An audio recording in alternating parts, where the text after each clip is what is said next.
In this section, we're going to discuss EPUBs. EPUBs are a major new area of design that is growing by leaps and bounds. Why? Mainly because of the popularity of devices like the iPhone and the iPad. In the past couple of years, the market for eBooks grew to over $1 billion and is expected to continue growing quite quickly. Because of this, many books that used to be print-only are now sold as EPUBs as well.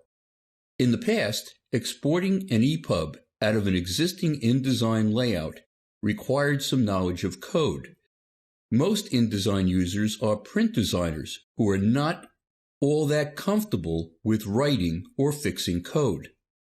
That's where the great EPUB features of InDesign come in.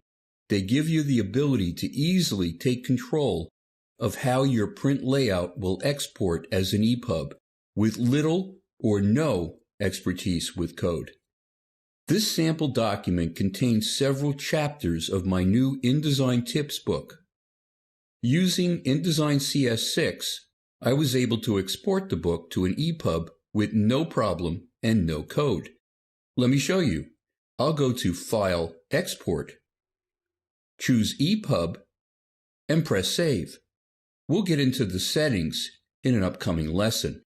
As a print designer, I was quite surprised at how easy the whole EPUB export process has become.